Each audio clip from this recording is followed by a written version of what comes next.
Donc, vous devez venir ici avec votre cerveau. Ça, c'est clair que vous allez venir avec votre cerveau. Mais ce qui est d'autant plus important, c'est que votre cerveau doit être allumé de travail. Et aujourd'hui, ça va plus ou moins être le premier module de notre formation. Avant de commencer, vous allez prendre la parole. Vous savez ça quand même, non? Vous êtes ici à l'Institut d'art oratoire. À la base, ce qu'on nous dit ici, c'est que nous sommes des spécialistes de la parole. Ce que nous, on sait faire ici le mieux, c'est parler. Et la vérité, c'est que toute personne qui entre à l'Institut d'art oratoire doit, en sortant, au moins savoir parler. Ça veut dire que même si vous êtes venu pour votre formation en marketing digital, au sortir d'ici, vous devez être capable de vous exprimer. Est-ce qu'on se comprend? Donc, le minimum maintenant, c'est que tout à l'heure, vous allez passer, vous allez vous présenter.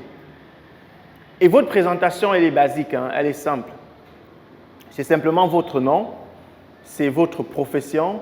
Ce que j'appelle profession, c'est activité. Parce que quand on dit profession, ceux qui ne travaillent pas, moi, je dis, moi, je ne travaille pas, non. Si vous ne travaillez pas, c'est que vous êtes étudiant, vous êtes élève, vous êtes chercheur d'emploi, vous êtes au quartier, je ne sais pas, mais c'est quand même votre profession. L'autre chose, c'est de parler éventuellement de votre projet. Est-ce que vous en avez un? L'autre chose, c'est quel est votre rêve? Le rêve, ce n'est pas ce que vous faites la nuit quand vous vous couchez. Le rêve, c'est ce à quoi vous pensez quand vous vous êtes réveillé. Ici, quand je renvoie au rêve, c'est votre capacité à vous dire que dans 5 ans, dans 7 ans, dans 10 ans, j'aimerais être, je ne sais pas, me voir, je ne sais pas où. Mais aussi, c'est quelles sont nos difficultés en réalité. Est-ce qu'on comprend réellement la notion de marketing digital? Quelles sont nos difficultés? Et à la fin, quelles sont nos attentes? Quelle a été? Parlons de ta journée. Puisqu'on n'est pas, parlons de ta journée. Tu as tous les mains croisées. Cette posture n'est pas très appropriée pour l'apprentissage. Surchargé. Les mauvaises nouvelles, les gens ne sont pas morts quand même. Il y en a qui sont décédés. Vraiment, paix à leur âme. Hein.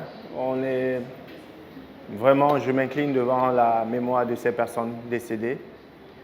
Mais c'est bien, malheureusement, je ne sais pas si je vais dire c'est bien ou c'est mauvais, tu as trouvé la force de venir à la formation. Et je suis convaincu que ces personnes qui sont parties te diraient pareil. Va te former, tu ne vas pas venir me réveiller. Va te former, peut-être ça va te donner des sous pour réussir à gérer mes cérémonies des obsèques ou je ne sais pas, ou bien prendre soin de ceux que j'aurais laissés, tu vois. Tu as trouvé l'énergie et je ne veux pas que pendant cette formation, je veux vraiment que tu ailles chercher dans ton esprit, dans ton mindset, le maximum de force, tu vois, pour pouvoir suivre cette formation au maximum, pour pouvoir profiter réellement de cette formation. La vérité, elle est là. C'est que peut-être demain, moi, je serai parti, quelqu'un d'entre vous, n'importe qui, mais la vérité, elle est là. C'est que nous serons partis, nous tous. Mais est-ce qu'on doit devoir arrêter tout ce qu'on a à faire parce qu'on a perdu un proche? Je ne pense pas. Et c'est pour ça que j'ai envie qu'on applaudisse.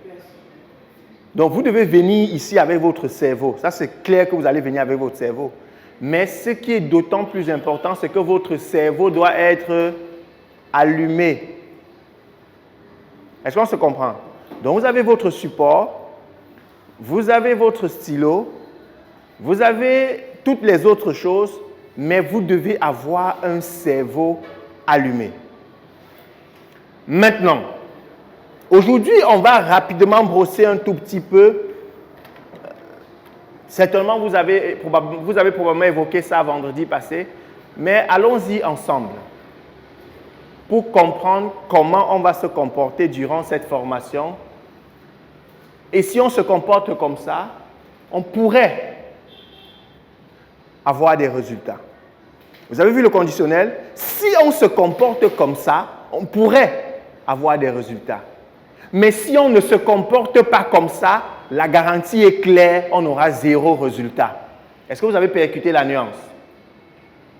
Si vous vous comportez comme on souhaite que vous vous comportiez, pour l'attitude que vous devez avoir pour quelqu'un qui fait dans le marketing, vous pourrez avoir des résultats.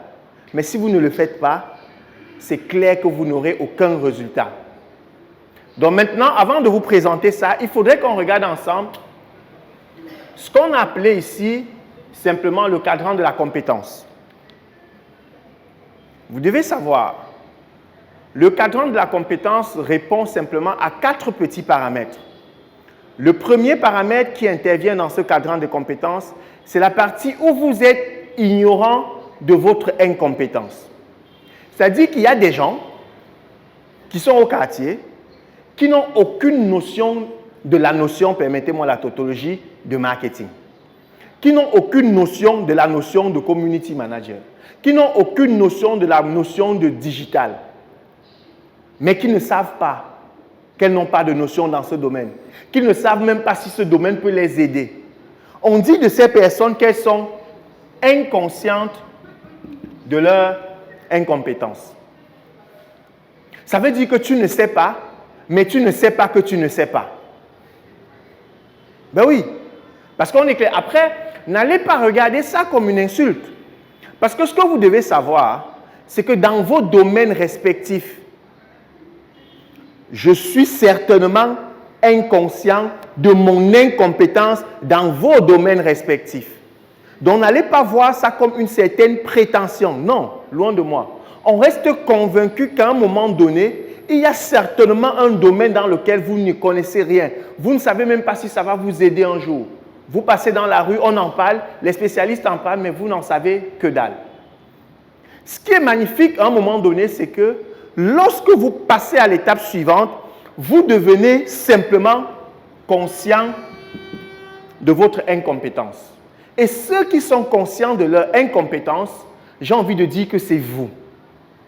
C'est désormais vous qui avez pris conscience d'un domaine d'activité susceptible de vous aider, qui avez pris conscience que vous n'avez pas la compétence qui s'y est et qui avez décidé de venir vous former.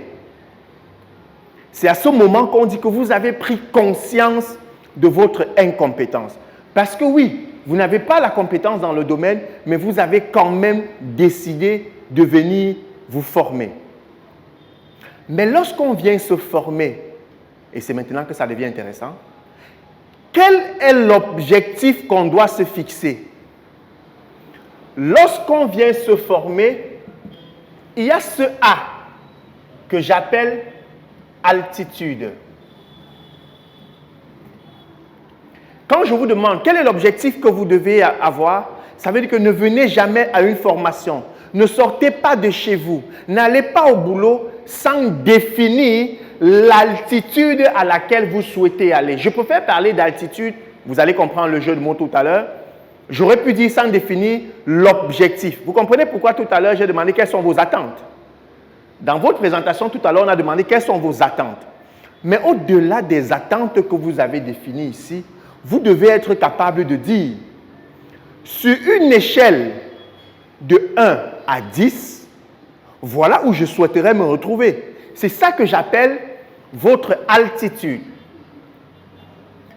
Chacun va définir l'endroit où il souhaite se trouver ici, sur une échelle de 1 à 10. Et si vous définissez sur une échelle de 1 à 10 l'endroit où vous devez vous trouver, cela implique automatiquement autre chose. Quelle est l'attitude que vous devez avoir pour réussir à atteindre l'échelle souhaitée? Est-ce qu'on se comprend? Lorsque vous avez défini l'altitude à laquelle vous souhaitez arriver, où est-ce que vous avez envie de partir, ça définit l'attitude que vous devez avoir pour atteindre ces résultats. Là, je parle encore d'attitude. Et la notion d'attitude renvoie à quoi? Étape numéro 1. Lorsque vous êtes présent dans cette salle,